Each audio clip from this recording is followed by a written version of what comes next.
পুলিশের মামলা দেওয়ার মধ্যে একটা কমন মামলা হচ্ছে ফগলাইটের মামলা। আমি এইটা জানি না যে পুলিশরা কেন এই মামলাগুলো দেয়। বাইকের কাগজপত্র না থাকলে, ড্রাইভিং লাইসেন্স না থাকলে এটা একটা গুরুতর অপরাধ, এর জন্য মামলা দেওয়াটা ওকে ফাইন।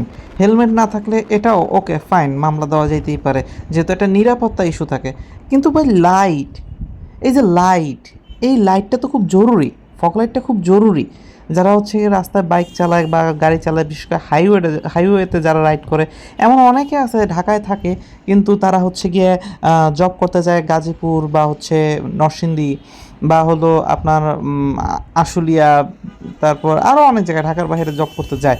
তো অনেকে বাইক নিয়ে যায়, তো ঢাকার বাইরে সন্ধ্যাবেলা বা রাতে রাইড করার জন্য ফগ লাইট খুবই জরুরি। অনেক ক্ষেত্রে দেখা যায় ঢাকার ভিতরেও অনেক জরুরি, কারণ ঢাকার ভিতরে অনেক জায়গায় দেখা যায় যে ল্যাম্প পোস্ট থাকলেও লাইট জ্বলে না।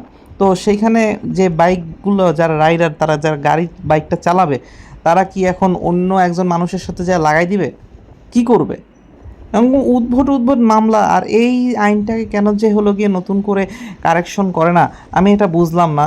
আর সরকারে যারা বসে তারা কি এই সব কিছু আজগুবি যে আইনগুলো, এগুলো কি তাদের চোখে পড়ে না? তারা কি দেখে না?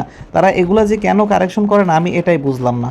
আর পুলিশ ভাইদের বলবো যে ভাই, আপনারা যারা মামলা দেন, হ্যাঁ দেন, এটা আপনাদের ডিউটি, কিন্তু একটু বিবেকবোধ রেখে মামলা দিবেন তো ভাই।